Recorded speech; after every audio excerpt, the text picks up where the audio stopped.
Thank you, Mr. Speaker. As co-founder of the Congressional Out of Poverty Caucus, I rise today to call for an immediate response to the ongoing crisis of poverty in our nation.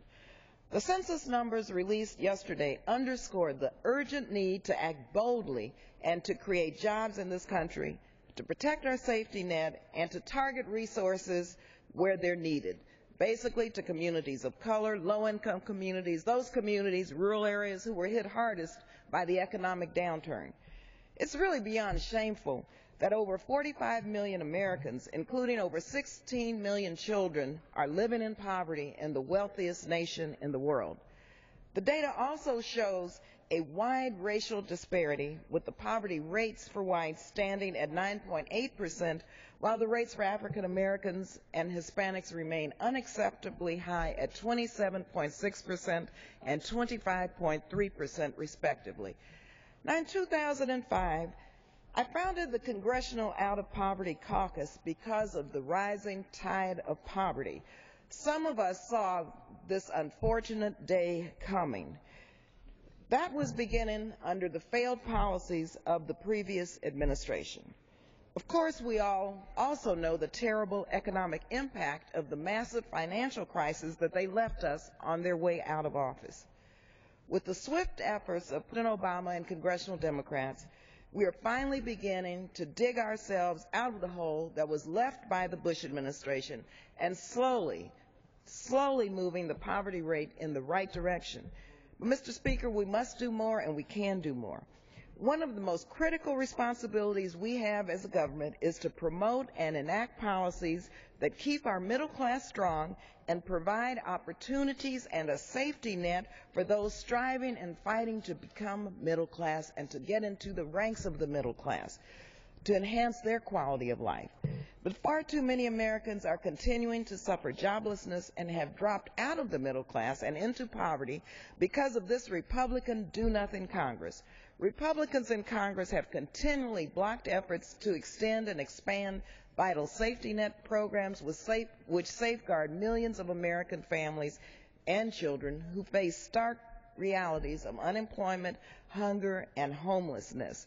Further, their continued blocking of critical federal support to our states and localities, that's caused widespread layoffs of dedicated public servants like teachers, police officers, and firefighters in communities all across the country.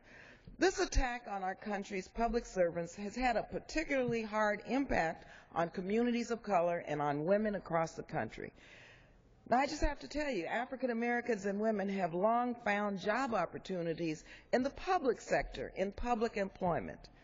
African Americans in particular often found work with the city or the state because of racial bias and barriers and obstacles in the private sector. Mr. Speaker, the American people know that you can't have it both ways. Government spending cannot kill jobs on one hand when spent on hiring teachers and police officers create jobs on the other hand. And those services are desperately needed throughout our country. We need more police officers on the street. My colleagues on the other side of the aisle must begin to accept the reality of history. Federal investments in our nation's infrastructure, in our schools, and in programs that help struggling families are critical to boosting our economy and spurring our economic recovery. Tax cuts for millionaires don't pay for themselves. They create massive deficits and weaken our country. Markets don't regulate themselves. Deregulation allows rampant fraud and creates massive bubbles that inevitably burst and threaten our entire economy. We need a balanced approach that ensures that every American pays their fair share and is invested in a united and prosperous future for all Americans of every background. We need a balanced approach that ensures that millionaires and billionaires pay their fair share so that we can reignite the American dream for all. How this nation treats the least of these is not just a measure of our nation's moral priorities, but it will directly impact whether the American dream survives and thrives for all.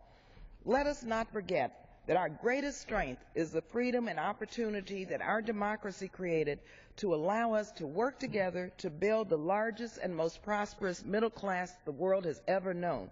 But this means that we must reduce and we must eliminate poverty. And I hope the few days that we're left that this Congress will come together and figure out a way to pass the President American Jobs Act, because in that legislation we have critical investments to rehire our police officers, teachers, and firefighters who desperately need their jobs, but also the services are desperately needed in our communities.